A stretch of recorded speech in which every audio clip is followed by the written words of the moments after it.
This is something Singapore has not seen in more than 4 decades: violent civil unrest. Last December, a bus accident killed an Indian migrant worker. Within minutes, the streets erupted into a riot. BJ Chio was working nearby. Police cars came. I think every 5 minutes, at least 2 or 3 cars came.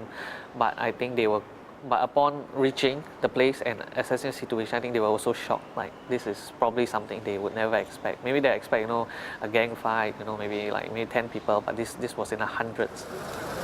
Concerned about further unrest, the government has passed a new security law for the area. It provides police extra power to stop people from entering and allows them to search anyone they think is a threat to public order.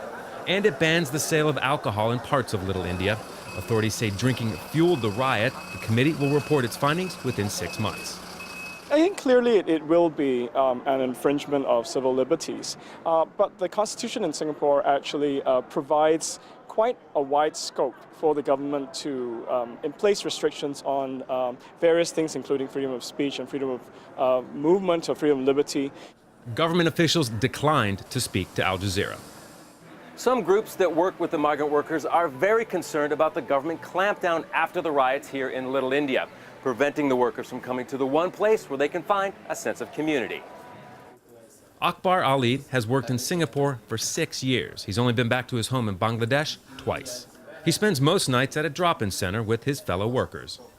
Now all using my all friend, I talking, same Bangladesh. I thinking now here also my family. After the riot, more than 50 workers from India had their work permits canceled and they were deported. Someone even told the evidence against them. Shelley Teo met them in India. She worries about those still in Singapore. My concern right now is that are they going to put in more oppressive and draconian measures to contain them, to put them far away, like in the Middle East, a little tent city, far away from civilization, far away from the community? That would be even worse than the cramped conditions where many currently live. For now, the Singapore government keeps a watchful eye in Little India. But some feel addressing security is just simpler than dealing with the bigger issue: improving the lives of the country's migrant workers. Scott Heidler, Al Jazeera, Singapore.